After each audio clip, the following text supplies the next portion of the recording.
Te damos gracias. Te damos gracias. Te damos gracias, Señor. Te damos gracias porque podemos estar en este momento con todo nuestro corazón. Porque podemos estar unidos. Aquí tu iglesia, tus hijos, tú nos trajiste. Y hemos venido para decirte, Padre, cuánto te amamos, cuánto glorificamos tu nombre, Señor.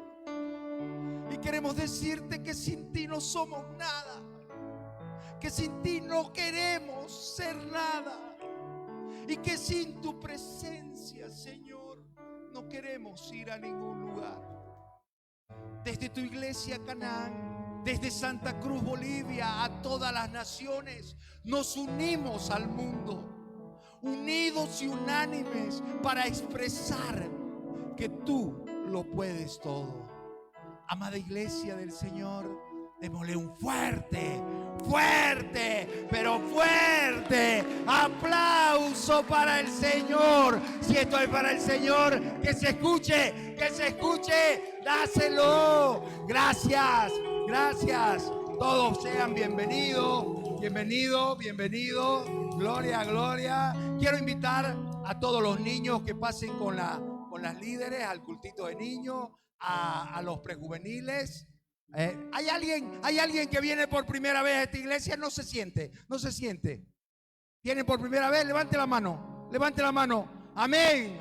Levante la mano. Gloria a Dios. Denle un aplauso. Aleluya. Gloria a Dios. Bienvenida a la casa de Dios. ¿Qué le decimos? Vuelva siempre. Gloria a Dios. Pueden tomar asiento, amados hermanos. Yo quiero invitar en esta mañana con mucha honra, mucho privilegio al siervo que va a traer la palabra del Señor para cada uno de nosotros. ¿Quiénes quieren recibir palabra de Dios? Amén. Dale un fuerte aplauso al Señor. Gloria a Dios.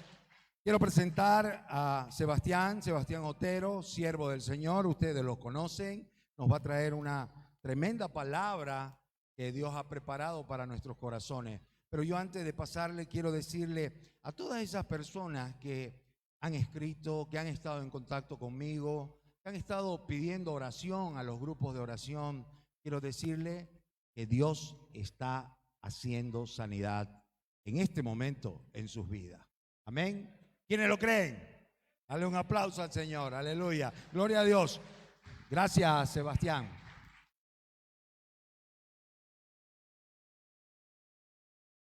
Gloria a Dios. Amén, iglesia. Déjeme tomar un poquito de agua, ¿ya? Téngame paciencia. Amén. Bueno, hermanos queridos, primero que nada, saludarlos con la paz del Señor nuevamente. Tengo el privilegio de poder seguirlos acompañando y ustedes de seguir aguantándome un poquito más, ¿no? Igual saludar a las personas que están conectadas por las redes sociales. Hoy tenemos una palabra bien interesante que, bueno, me sorprendió en realidad estos versículos. He estado terminando un estudio del libro de Colosenses, un estudio personal, y me encontré con estos versículos que vamos a leer y que son bien interesantes, de que realmente analizándolo pude yo sacar varias cosas en mi vida, pude hacer un pequeño autoanálisis, porque justamente igual con la pequeña familia en la que yo asisto, estamos teniendo una serie, ¿no? Que se titula ¿Soy realmente cristiano? Y cada uno de los temas que hemos venido viendo a lo largo de los jueves es un desafío para analizar nuestra vida, ¿no? Y justamente casando eso con este estudio salió esta palabra que quiero compartirles en esta mañana. Y nos vamos a Colosenses 4, versículo del 17 al 18. Amén. Acompáñenme con la Biblia. Quien no tenga Biblia puede acercarse a un cristiano o puede mirar aquí en la pantalla, ¿no? Los creyentes traen su Biblia. Dice así, versículo 7 de Colosenses 4. Todo lo que a mí se refiere os lo hará saber Tíquico, amado hermano y fiel ministro y consiervo en el Señor, el cual he enviado a vosotros para esto mismo, para que conozca lo que a vosotros se refiere y confortes vuestros corazones. Con Onésimo, amado y fiel hermano, que es uno de vosotros, todo lo que acá pasa os lo hará saber. Aristarco, mi compañero de prisiones, os saluda, y Marco, el sobrino de Bernabé, acerca del cual habéis recibido mandamiento. Si fuere a vosotros, recibidle. Y Jesús, llamado el Justo, que son los únicos de la circuncisión que me ayudan en el reino de Dios. Y han sido para mí un consuelo. Os saluda Epafras, el cual es uno de vosotros, siervo de Cristo, siempre rogando encarecidamente por vosotros en sus oraciones, para que estéis firmes, perfectos y completos en todo lo que Dios quiere. Porque de él doy testimonio de que tiene gran solicitud por vosotros y por los que están en Laodicea y los que están en Hierápolis. Os saluda Lucas, el médico amado, y demás. Saluda a los hermanos que están en Laodicea, y a Ninfa, y a la iglesia que está en su casa. Cuando esta carta haya sido leída entre vosotros, haced que también se lea en la iglesia de Laodicense, y que de Laodicea la leáis también vosotros. Decid a Arquipo, mirá que cumpla el ministerio que recibiste en el Señor. La salutación es de mi mano propia, de Pablo. Acordaos de mis prisiones, la gracia sea con vosotros. Amén. Vamos a orar, hermano, amén. Gracias te doy, Señor, por esta palabra. Te pido, Padre, de que tú puedas estar enseñándonos. Te pido, Señor, de que tu gracia sea derramada en mi vida, con todas y mis debilidades, mis flaquezas, Señor. Que pueda compartir este mensaje, Señor, y que sea de edificación, de exhortación y de crecimiento para esta iglesia. En el nombre de Jesús, amén, amén y amén. Bueno, hermano, medio extraño esto que hemos leído, ¿no? Estamos en el final de la carta de Colosenses, la carta que escribió Pablo hacia los colosenses, y tocaba cerrar de alguna manera esta carta. ¿Y qué hace Pablo? Empieza a hacer saludos de aquellos que estaban con él y empieza a nombrar varias personas, ¿no? En lo que hemos leído. Y ahora parecería un poco extraño, ¿no? Decir de que podemos aprender de un saludo final de una carta. Bueno, lo mismo pensaba yo, hermano, hasta analizar un poquito el por qué Pablo estuvo nombrando a cada una de estas personas. Y sabe, hay dos razones por las que no puedo dejar pasar en alto esta parte. Podría haberles predicado de otra cosa. Si bien el asunto fuerte de Colosenses se encuentra en los primeros dos capítulos, lo doctrinal, pero en esta saludos encontramos algo bien interesante. Y lo primero de por qué yo no puedo dejar pasar por alto es porque está en la Biblia. Y dice que toda la Biblia es útil para enseñarnos. Inclusive aquellos versículos que nosotros pasamos por alto y desechamos son útiles. Por algo Dios los puso ahí. Y la segunda cosa es de que cuando nosotros vemos la parte central de Colosenses, vemos de que Pablo ocupa dos versículos para hablar de los esposos y las esposas. Ocupa otros dos versículos para hablar de los hijos y los padres. Y ocupa como 5 versículos para hablar sobre el trabajo. ¿Y cuántos seminarios, cuántas prédicas hacemos de eso? Pero sabe, ocupó 12 versículos para despedirse. Entonces eso nos da una clara señal de que Pablo tiene algo importante que darnos porque le dio bastante campo a estas saludos finales. Y aparte de eso, hermano, si leemos en el último versículo, dice así, miren, la salutación, o sea, este saludo es de mi propia mano. Para que entiendan, Pablo no escribía él de su propia mano las cartas. Él las dictaba, la escribía a Timoteo, la escribía a Lucas, algún colaborador de él iba dictándole conforme el Espíritu Santo le revelaba y el otro iba escribiendo. Pero dice que esta parte final, Pablo dijo, no, a ver, dámelo. Y él empezó a escribir, esto es de mi mano, esta carta, esto último es de mi mano. Entonces algo importante, ¿no? Que el Señor quiere enseñarnos. Entonces, ¿qué aparece acá, hermano querido? ¿No? Aparecen 10 personajes. Más o menos el tema de esta noche va a ser algo bibliográfico. A mí me gusta mucho estudiar las bibliografías de grandes hombres de Dios, bibliografías de personajes de la Biblia, porque hay mucho que aprender de ellos. Los errores, como también sus victorias, su fortaleza, ¿no? Y más o menos vamos a tener algo así, tranquilo, no va a ser algo largo, he intentado resumirlo al máximo posible, Y vemos 10 personajes en esta lista. Los primeros dos vemos a Tíquico y a Onésimo, que eran los portadores de esta carta, ¿no? Eran los que iban a llevar esta carta a la iglesia en Colosa, por eso se llama la carta de los colosenses. De ahí tenemos a Aristarco, a Marco y a Jesús llamado el Justo, que dice que eran los únicos 3 judíos, dice, de la circuncisión, que todavía permanecían con Pablo, o sea, judíos cristianos. Después todos los demás no había nadie más. ¿Qué otro grupo tenemos? Tenemos 3 gentiles, dice Epafras, Lucas y Demas. Y al final nombra a Ninfa y a Arquipo. Quiero dividir este mensaje, hermano, en 2 partes. Primero que nada, quiero que veamos cada una de estas vidas, porque es importante lo que Pablo describe de cada una de estas personas. Porque con esto podemos ver el carácter de estas personas, lo que Pablo miraba en estas personas. ¿Ok?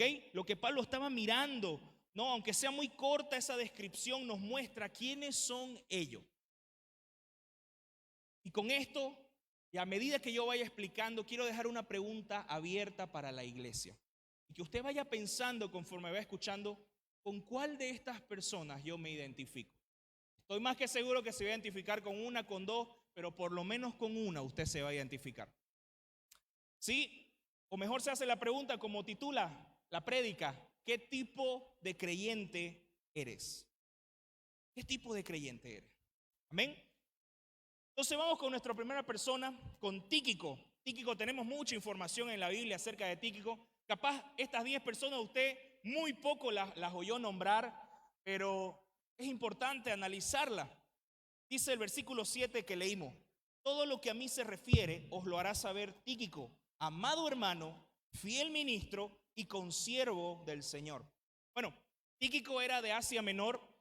Él comenzó a acompañar a Pablo en su viaje a Macedonia. Yo no sé si alguien se acuerda de la predicación de Pablo en Troas, está en Hechos 19, 20, por ahí, en la cual dice que Pablo se extendió hasta la medianoche. ¿Alguien se acuerda qué pasó con el joven que estaba en el 3er piso? Dice que se durmió, se cayó y se murió, ¿no? ¿Qué predicaron, ¿verdad? Y ustedes se quejan de que aquí estamos 40 minutos, ¿no? Y Pablo hasta la medianoche dice que le tiró. No, pero si se duermen acá no pasa nada, del piso no pasan, hermanos, ¿no? Así que tranquilo. Pero bueno, acompañó también a Pablo en su regreso a Jerusalén. Y yo quiero que recuerden que este regreso de Pablo a Jerusalén no era nada bueno, porque estaban ahí todos los religiosos, los fariseos, esperando para meterlo preso a Pablo, ¿no? Y fue lo que pasó.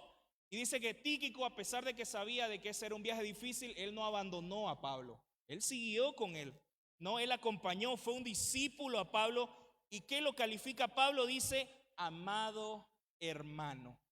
Él da testimonio de que él era un creyente. Primera cosa que podemos ver, ¿no? Él da testimonio de que él era un fiel ministro. O sea, ¿qué significa eso, hermano? Mire, cada palabra nos revela varias cosas. De que él tenía dones especiales para predicar la palabra. Él era un fiel ministro. Él podía hablar, él podía predicar. Y es más, yo creo de que él era un buen comunicador. Tenía un corazón amoroso. ¿Sabe por qué? Por la misión que le da. Fíjese lo que dice sobre Tíquico.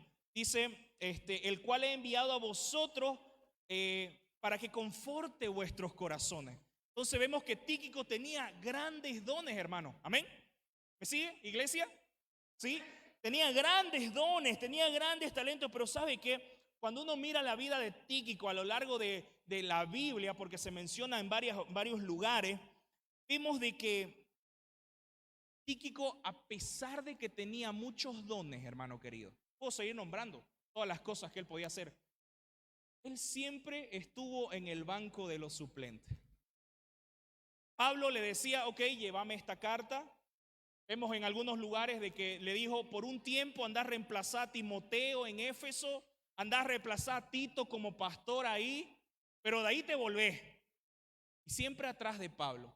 A pesar de los grandes dones que tenía, nunca fue titular, pero sabe, la Biblia no registra de que él se desmotivó, de que él se enojó, ¿no? A pesar de ser un hombre con capacidades, él nunca se enojó por estar en el banco de suplentes.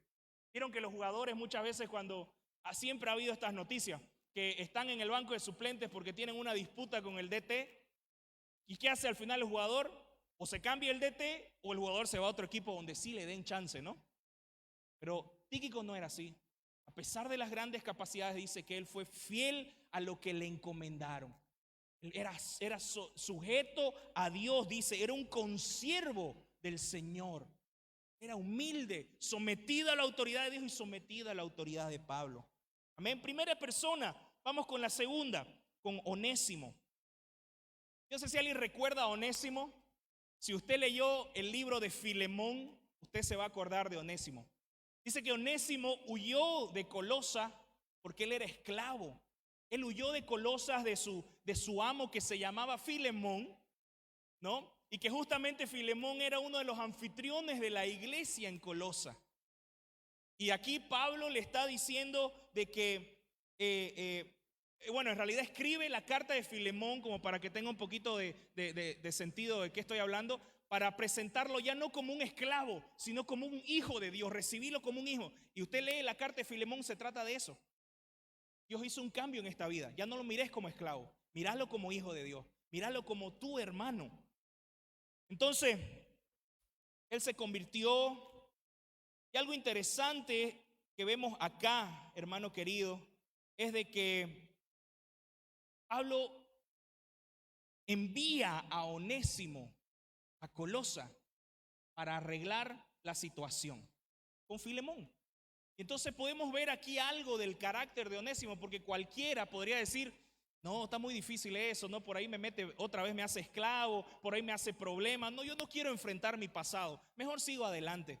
Pero aquí vemos una característica de un verdadero creyente, que no tiene miedo a su pasado, a pesar de lo que venga. ¿Sabe por qué? Porque él conoce la verdadera libertad en Cristo. El verdadero hijo de Dios, hermano, no tiene miedo al pasado, a enfrentar los problemas anteriores. ¿Por qué? Porque sabe que está con Dios. Denle un aplauso al Señor. Entonces él no se esconde de su pasado y va. ¿Vieron cómo es interesante entender un poquito de la vida, la historia? Cobra sentido y cobra vida la carta que está escribiendo Pablo. No lo envió porque sí, envió a Onésimo como portador de la carta a un lugar donde tenía problemas con una persona. Tal vez acá hay muchos que huyen de los problemas, ¿no? Tiene que enfrentar, hermano. Continuemos. Aristarco dice que él era de Tesalónica. Él acompañó a Pablo en sus viajes y es llamado por Pablo, como leímos acá, mi compañero de prisiones. ¿Y sabe por qué dice eso? Cuando usted lee un poquito la historia de Pablo y de sus viajes, Pablo fue preso en 2 ocasiones cuando fue a Roma. En una primera ocasión dice que él tuvo como un arresto domiciliario en una casa. No sé si alguien vio la película de Pablo, la película última que salió de Pablo. ¿Alguien? Levante su mano, ¿quién vio la película de Pablo? Mírenla, hermano, una última película, es muy buena. Justamente en esa película trata de ese arresto domiciliario de Pablo, donde él podía tener acceso a ciertas personas, podían venir a visitarlo, pero él estaba preso. En el segundo arresto que tuvo Pablo en Roma, en el cual Nerón ya era emperador, ahí fue donde la tradición dice de que Pablo murió decapitado y estuvo en una cárcel, en una prisión en serio, ¿no? Y dice que Aristarco era su compañero de prisiones. Y no porque él haya hecho algo malo como Pablo, entre comillas, hacer algo malo, ¿no? Porque él estaba preso por predicar el evangelio, sino de que él voluntariamente dijo, yo quiero acompañarte, Pablo, yo quiero estar con vos, no te voy a dejar, voy a ser fiel, voy a ser un fiel compañero. Y él dice que estuvo.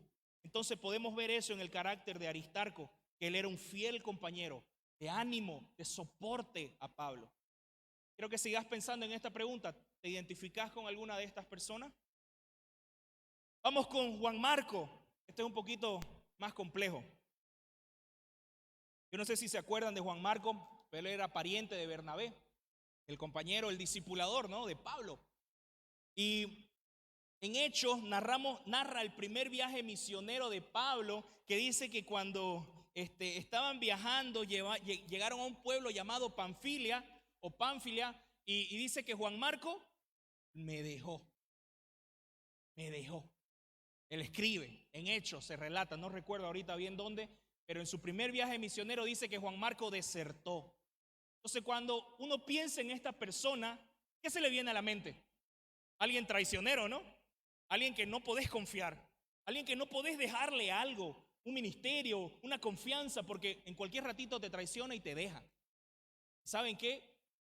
Ese hecho realmente provocó bastante daño en Pablo. Él se enojó muchísimo, que dice que inclusive más adelante Pablo y Bernabé, por causa de Juan Marco, se pelearon y cada uno siguió su camino.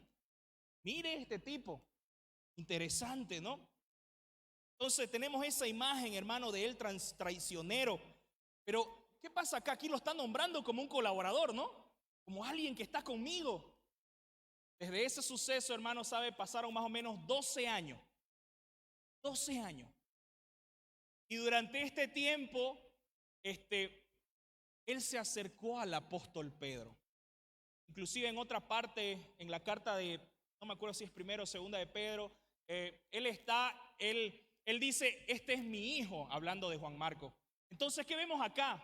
Vemos de que se acercó un Pedro, Pedro lo discipuló, él se arrepintió, capaz aprendió de la experiencia que tuvo Pedro al negar a Jesús, pero su arrepentimiento y su crecimiento. Hubo una restauración en la vida de Juan Marco, a pesar de que comenzó como un traicionero. Hubo una restauración en su vida, al tal punto de que Pablo, cuando escribe en 2 de Timoteo 4:11, dice que él me es útil para el ministerio, hablando de Juan Marco. ¿Cómo cambia la cosa? Sí hay arrepentimiento, sí hay restauración, hermano. Hay restauración. Tal vez usted falló en el pasado, pero hoy está sentado aquí restaurado por la gracia de Dios. Amén. Dice, mire, si fuese a vosotros, dice Pablo en lo último de Colosenses, recibidle. Tal vez usted, hermano, está manchas con algún hermano porque lo ha traicionado en el pasado. Es tiempo de perdonar como lo hizo Pablo, de creer en la restauración. Y si usted tal vez es el que traicionó, sepa de que Dios puede restaurar. Lo hizo con Juan Marco. Y eso es lo que vemos. Sigamos, vemos a Jesús el justo también acá, ¿no? No es Jesucristo, es otro que se llama Jesús el justo, le dicen. La verdad que de él no menciona nada la Biblia, solamente acá.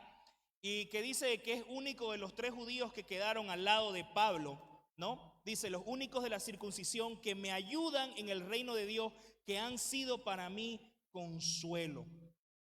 Están conmigo, no me dejan. Tal vez vos sos de esos creyentes, hermano, que está consolando a otras personas, que ha sido llamado a confortar a otro, a tener ese amor y compasión por otras personas. Continuemos. Tenemos a Epafra, que dice que era uno de los 3 gentiles, no, que dice Pablo, el cual es uno de vosotros, siervo de Cristo, siempre rogando encarecidamente por vosotros en sus oraciones, para que estéis firmes, perfectos, completos en todo lo que Dios quiere, porque de él doy testimonio de que tiene gran solicitud por vosotros y por los que están en la Odisea y los que están en Hierápolis. Aquí vemos una descripción un poco más amplia, ¿no? Es al que le da más versículo.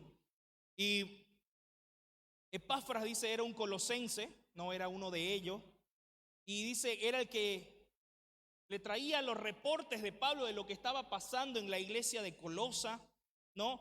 Y vemos entonces a un hombre que es muy seguro de que él era uno de los líderes también en la iglesia en Colosense.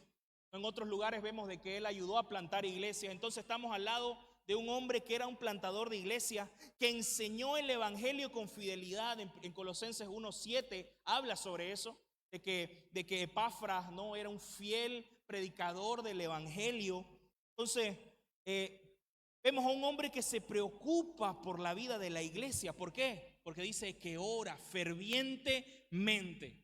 ¿Cuántos acá oran fervientemente por su iglesia?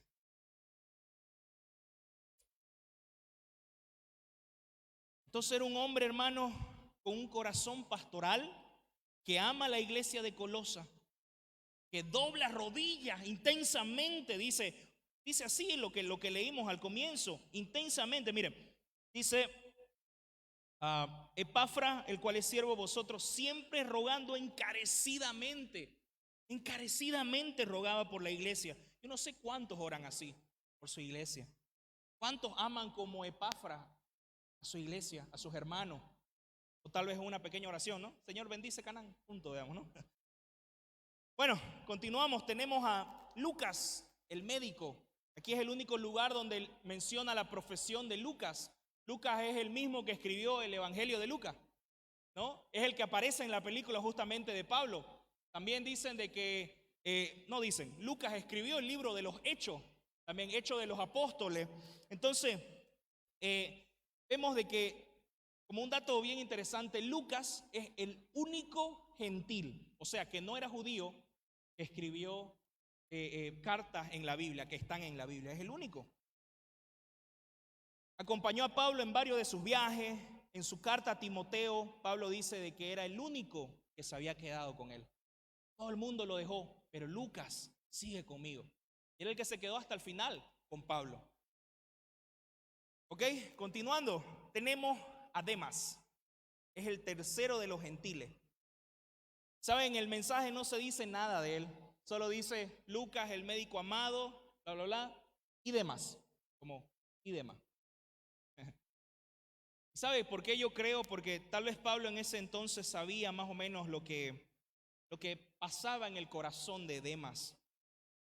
Porque luego de su segunda etapa que le hablé de prisionero, dice, mire así, segunda de Timoteo 4:10, Demas me ha desamparado, amando más a este mundo. Entonces, ¿qué es lo que vemos acá, hermano? Ese era Demas, un falso cristiano. Capaz por eso Pablo no describió nada más de él. Dice que el amor del mundo le quitó la careta y lo hizo abandonar a Pablo.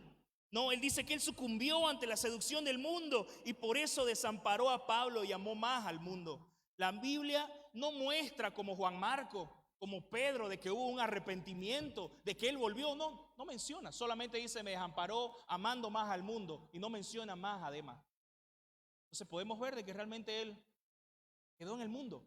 Dio testimonio de que realmente él no era creyente. Y hermano, esta historia nos advierte de que participar en la vida de la iglesia, inclusive servir, ponernos un caparazón, hermano, y mostrarnos como cristianos, al final no asegura que nosotros seamos cristianos. No asegura. Y ese fue Demas. Entonces, hermano, estos eran los 8 hermanos que estaban con Pablo en esa cárcel que él tenía en Roma, en esa cárcel en la que podía visitarlo, de esa su primera cárcel. Esta era su pequeña familia, era su iglesia que tenía Pablo, eran los colaboradores que él tenía en ese momento. Y ahora Pablo empieza a dar instrucciones a la misma iglesia, versículo 15 de Colosenses 4. Saluda a los hermanos que están en la Odisea, a Ninfas y a la iglesia que está en su casa. Cuando esta carta haya sido leída entre vosotros, haced también que se lea en la iglesia de Laodicense y que la Odisea la lea también con vosotros. Y aquí aparece otro nombre, hermano. Ya estamos terminando, nos vamos a la última parte práctica. Ninfa dice, solo menciona de que era una hermana que abrió su casa. Y uno podría decir, ¿qué más? ¿Qué pasó, digamos, no? Pero ella abrió su casa para que se congregara a la iglesia local. Esto nos habla de una mujer hospedadora, de una mujer que quería servir al Señor con lo que Él le dio, una casa. Estoy capaz seguro de que ella no tenía ningún otros dones. No tenía capaz elocuencia para hablar, tal vez no tenía educación, tal vez no tenía grandes dones como otras mujeres extraordinarias en la Biblia o en la vida que vemos. Pero ella tenía algo que el Señor le dio. Una casa. Una casa. ¿Sabe? No tenemos más de eso, solamente este gesto de fraternidad y de amor por el reino que le valió estar en la carta de Pablo. Y por ende en la Biblia, hermano. Y esto nos hace entender de que, escuche bien, hermano querido, no hace falta grandes acciones, no hace falta grandes dones para servir al Señor, solo un corazón dispuesto a entregarle lo que Él nos dio. Nada más.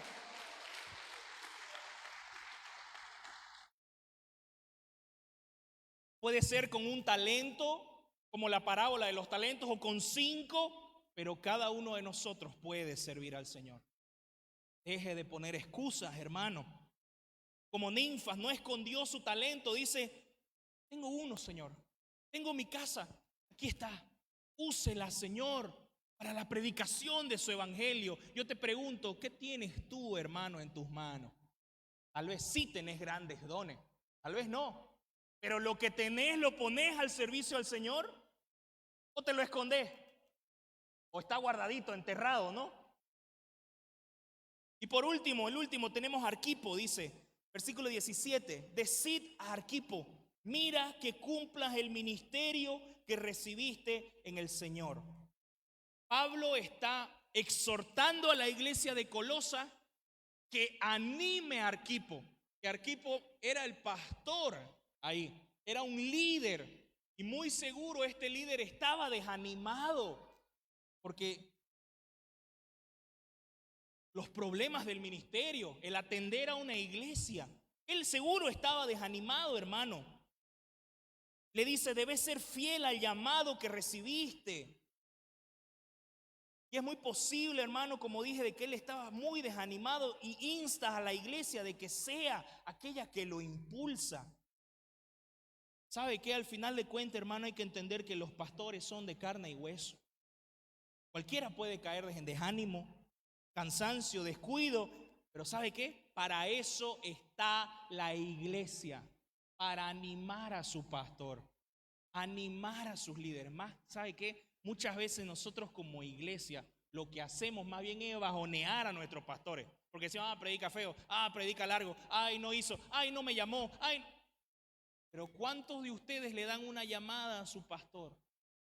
¿Cuántos oran por él fervientemente para que él siga cumpliendo la labor del ministerio? ¿Cuántos oran por el liderazgo de esta iglesia, por el liderazgo de ICF? ¿Cuánto? No me levante la mano, miren su corazón. Y hermano querido, aquí vemos que Pablo está instando a la iglesia de Colosenses que se involucre en el cuidado, deje de ser espectador, involúcrese cuidando a la iglesia. Mira a tu pastor, llámalo, velá de que él cumpla su llamado, hermano. Y esta es una labor que yo quiero remarcar en esta mañana que es súper importante. Es un deber de cada uno de nosotros. Usted que está sentado aquí adelante o que está allá atrás, es su deber como miembro de esta iglesia, si es que es miembro. Como miembro de esta iglesia, hermano, estar pendiente de que esta iglesia se levante. Denle un aplauso a Dios. Porque ¿sabe qué, hermano querido? La murmuración, la falta de gratitud, eso tumba a las personas. Tumba. Sea agradecido con su pastor. ¿Tiene fallas? Por supuesto que tiene fallas. Tiene y muchas. Pero vea la labor que le ha dado el Señor. Y junto, y no solo al pastor, a la persona que tiene al lado, usted ayúdela a que cumpla su ministerio. Y otro va a ayudar a usted también de que usted cumpla el ministerio que Dios tiene.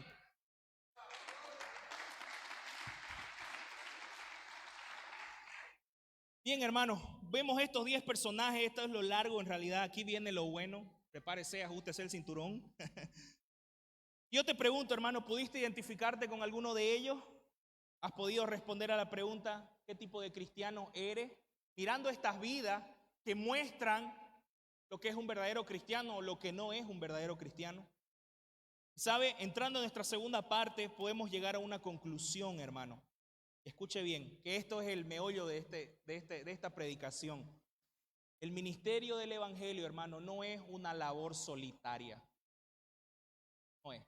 Y nunca va a ser. Nunca. Pablo no trabajó solo. Pablo, a pesar de que nosotros tenemos en la mente, ¿no?, el super Pablo con los superdones, y sí, tenía. Pero Pablo no podía llevar a cabo su obra que llevó si no eran las personas que tenía alrededor. Hermano querido, no podemos cumplir la misión por más dones y capacidades que tengamos. Necesitamos de otros hermanos. Por eso es que la Biblia compara a la iglesia con un cuerpo. Un brazo que está desconectado del cuerpo no puede hacer nada, se muere. Si usted está desconectado de la iglesia, hermano, usted no va a poder hacer nada. Tal vez podrá ir sangrar un poquito, ¿no? Y moverse ahí, ¿no? Y de ahí se muere. Pero hermano querido, es en conjunto.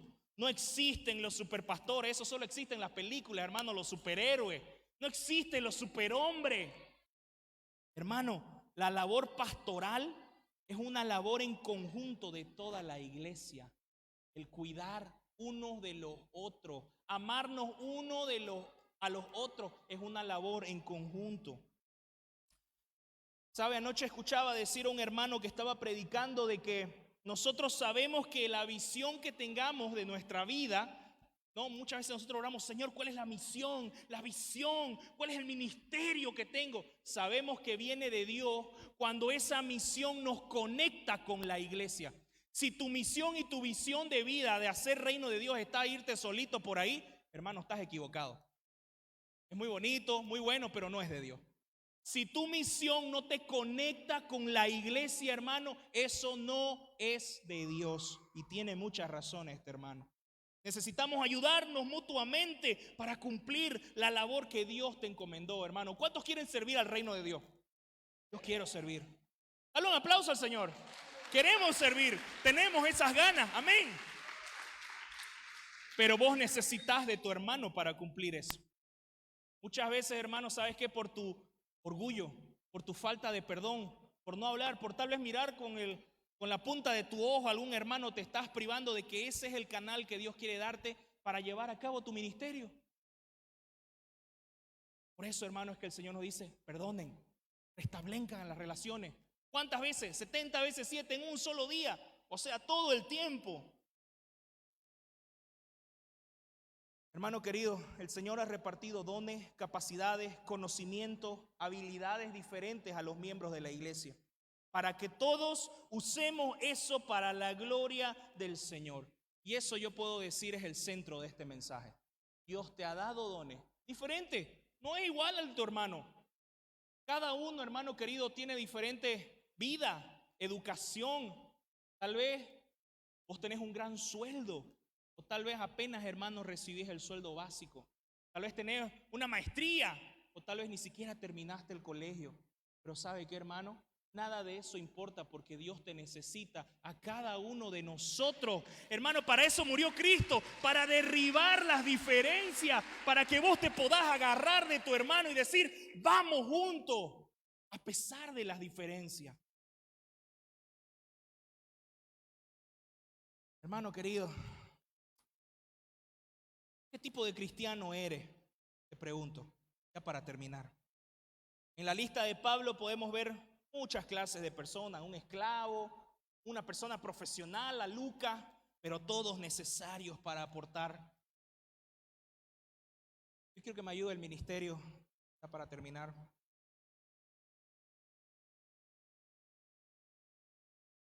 Tal vez, hermano querido, tú eres un ninfas, ¿no? Quiero decirte, abre con generosidad tu casa. Tal vez no tenés más que una casa. Si no tenés una casa, abrí tu corazón. Abrí tu celular para escribirle a alguien, para llamar a alguien. Tal vez no tenés más, no sabés más, no sé ni predicar, no tengo grandes dones, pero tenés un teléfono. Llama a alguien, orá por alguien. ¿Qué necesitas, hermano? ¿Te puede ayudar en algo? O abrí tu casa, sé anfitrión. Tal vez tenés una profesión, lo único que tenés solo sé construir paredes. Póngala a disposición del reino. Solo sé cocinar. Póngalo a disposición del reino. Y no digo de un pastor. Póngalo a disposición del reino de Dios. Hable con los líderes que son los encargados de direccionar y póngalo delante de Dios. Hermano, si eres un arquipo, tal vez sos un líder, un obrero o un pastor, quiero decirte, animate, cumplí con el ministerio que Dios te ha dado. Puede ser que estés cansado, puede ser que estés agotado de los problemas, pero hermano querido, si tal vez sos obrero acá en la casa, líder en tu pequeña familia y no van más de 3 personas, no te desanimes, hermano. Déjame decirte, vale la pena sufrir por amor a Cristo.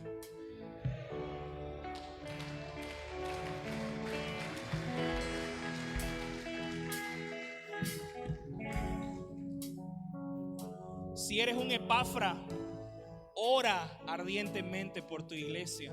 Tal vez Dios te ha puesto eso. Enseña fielmente, hazlo hasta estar agonizando de no poder más. Seguí orando, no te desanimes, hermano. Batalla cuerpo a cuerpo. Si tal vez sos un Onésimo, anda y reconciliate con tu hermano. Enfrenta tu pasado, hermano, porque Dios te acompaña. Dios está, deja el orgullo, deja la soberbia, mostrar que sos un verdadero creyente que se ha arrepentido y anda a arreglar las cosas. Es duro, puede ser muy duro, hermano, pero el Señor está con vos. Si tal vez sos un Aristarco, sé un buen compañero de milicia de tus hermanos, aunque te cueste sacrificio. No abandones la obra, no abandones a tus hermanos. Si eres Aristarco, aunque te cueste hacerlo de manera voluntaria, ofrecete a consolar a otros, a animar a tus compañeros de viaje. Tus compañeros de viaje, aquí estamos de peregrinos, hermano. Estamos en un viaje muy corto en dirección a la eternidad. Tus compañeros de viaje están al lado, sé fiel a ellos, amalo. A pesar de las diferencias, orá por ellos. Comunicate con 1 o 2 personas. Cada domingo, si ves a alguien nuevo, acércate. ¿Por qué todo tiene que hacerlo el pastor? Hermano, si esa es tu visión de iglesia, estás muy errado. La iglesia la construimos todos. Cada uno de nosotros tiene un rol. Si tal vez, hermano querido, sos un Tíquico, gloria a Dios por tus dones. Tal vez tenés mucho. Tal vez estás en el banco. Tal vez no te dan grandes oportunidades. Hermano, te digo, tené contentamiento por lo que tenés. Si tal vez parás en el banco, alegrate por los minutos que tenés de partido y hacelo fielmente para el gozo y la gloria del Señor. Aprovechá al máximo, no tengas envidia, haz tu trabajo y sé fiel, hermano, porque el que te va a recompensar es el Señor. Por esos pequeños minutos, por esa pequeña entrega de una carta, tal vez el Señor te va a recompensar. Hermano, si eres un Juan Marcos, hay esperanza. Déjame decirte, hay esperanza. Tal vez hoy estás sentado acá diciendo: he fallado, he pecado, tenía un ministerio y lo abandoné. Hermano, hay esperanza. Todos hemos fallado, todos hemos defraudado a alguien, hermano. ¿Sabes qué te aconsejo? Así como Juan Marcos, búscate un Pedro que te disipule. Búscate un Pedro que te aconseje y que te ayude a restaurarte. Pero búscalo, acércate, para que puedas crecer y madurar, para que el día de mañana puedas ser un fiel servidor de la obra. Hay tiempo, hay esperanza. Pero ahora, hermano, si sos un Demas, significa de que no eres un verdadero creyente. Puede ser de que lleves mucho tiempo asistiendo a la iglesia, inclusive conoces la Biblia mejor que otros, capaz inclusive desarrollaste algún ministerio, pero eso no garantiza, hermano, de que seas un verdadero creyente. Lo que garantiza que seas un verdadero creyente es el carácter de Cristo formado en tu vida.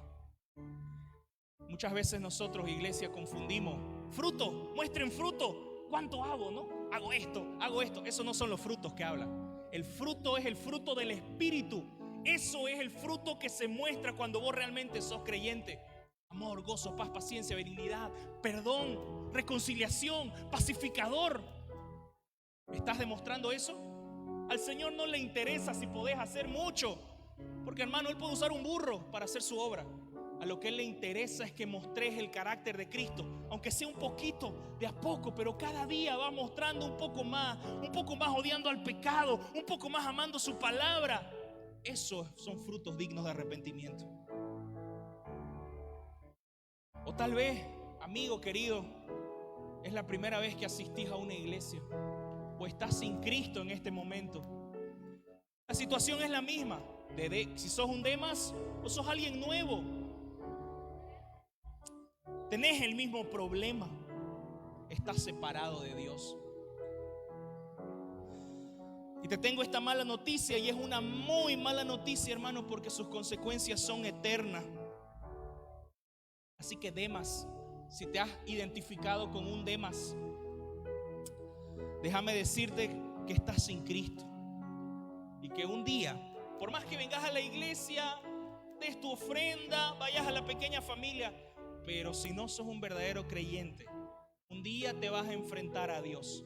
Y amigo, que escuchás por primera vez tal vez una palabra, un día van a estar delante de Dios y vamos a rendir cuenta. Todos nosotros vamos a estar delante de Él. Y yo te pregunto, ¿cuál va a ser tu argumento? ¿Cuál va a ser tu excusa? Déjame decirte de que no tenés ninguna oportunidad contra la santidad, contra la soberanía de Dios, y no vas a poder convencerlo. Es que hice caridad, es que yo ayudé, no. Si no mostraste el carácter de Cristo en esta tierra y trabajaste para su gloria y no la tuya, hermano, y no llegas delante de Él agarrado de Cristo y con su cruz, hermano querido, tu destino eterno es terrible. Tal vez hoy no te puede importar, pero yo te animo a que hoy, hermano, hoy podás reconciliarte con Dios. No mañana, no pasado mañana, porque no sabes, hermano, el día de mañana. Podés tener hoy 20 años, 25, 30, estar en la flor de tu juventud, con un trabajo espectacular, con una familia espectacular, pero sin Cristo, hermano, no tenés nada. No tenés nada. Porque no hay otro camino, no hay otra posibilidad. Demas, si te has identificado con Demas en esta mañana, hermano, ven a Cristo. No dejes pasar más tiempo. Es hoy. Y por último, hermano, hay una regla que se llama la regla de Pareto. Otros conocen la regla del 20-80, que es una regla estadística que si la aplicamos a la iglesia diría de que el 20% de los miembros de la iglesia hacen el 80% del trabajo de la iglesia. Y eso es una realidad. Yo te pregunto, hermano, ¿de qué lado sos? ¿Del 20 que hace o del 80 que no hace?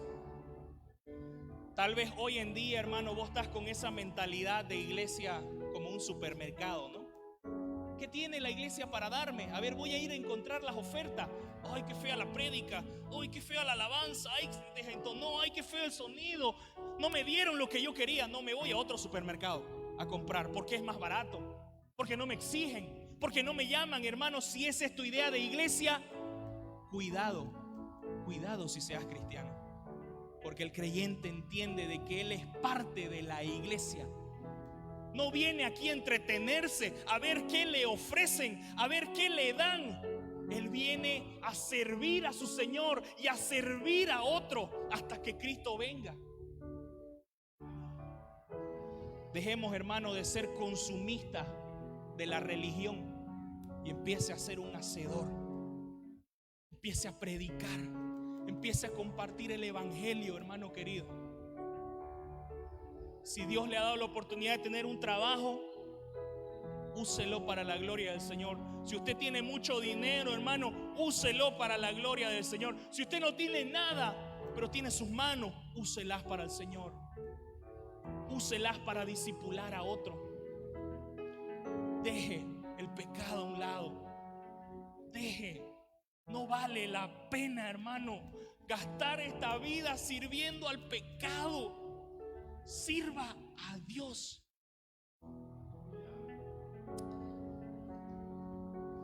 Deja de ser un espectador en el partido, hermano querido. ¿Viste esos espectadores? Que uno cuando mira de la tele, yo me pongo entre esos, ¿no? No, pues uno es el mejor DT, uno es el mejor jugador. Ay, cómo no estiró más la pata. Ay, cómo no saltó un poco más. A ver, hacelo vos. Qué fácil es ser espectador y criticar. Ay, pero si estamos en el partido, ahí entendemos la dificultad de orar, la dificultad de depender del Espíritu, la dificultad de luchar contra la carne. Es fácil sentarse en una iglesia, es fácil decir, a ver, ¿qué hay para mí? En vez de decir, ¿qué tengo para dar? Hermano querido, quiero exhortar a esta iglesia quiero animar a esta iglesia y animarme a mí mismo, hermano querido, también a que seamos fieles. Y te pregunto, ¿qué tipo de cristiano eres tú? ¿Del 80 que no hace nada o del 20 que sí hace? Yo quiero creer de que en esta iglesia hay un 100% de creyentes que van a hacer, que van a predicar. Así que ponete en pie, hermano querido. Vamos a orar. Ponete en pie. Vamos a terminar orando y pidiéndole al Señor: yo quiero usar aquellos dones, aquellos talentos que me diste, Señor, para engrandecer tu reino. No los quiero esconder, no los quiero tapar. Perdona, Padre, si usé tus dones para mi propio beneficio, si aquellos regalos que me diste, el tiempo que tengo lo desperdicié en cosas vanas. Perdóname, Señor. Si decidí llenar mi mente de cosas basura, si mi boca habló cosas que no edifican, cuando podría haber sido para hablar tu palabra, perdónanos, Señor. Perdónanos como iglesia, Padre. Queremos levantarnos como una iglesia que conquista para tu reino. Si es tu voluntad, Señor, conquistar Bolivia, lo haremos. Danos la fuerza, danos la convicción, Señor, de que a pesar de las luchas podamos seguir firmes y adelante, Señor, con la obra del Evangelio. Te lo pido, Señor. Te agradezco porque podemos ser parte de tu reino. Gracias, Señor, en el nombre de Jesús. Gracias, Señor. Amén. Amén. La iglesia dice amén. Le damos un fuerte aplauso al Señor. Y desde este momento, desde la Iglesia Cristiana, la familia Canaán, nos despedimos de todos los que están conectados con este tremendo mensaje, agradecidos porque el Señor habló a nuestros corazones. Dale un fuerte aplauso al Señor. ¡Aleluya! ¡Fuerte! ¡Fuerte! ¡Fuerte!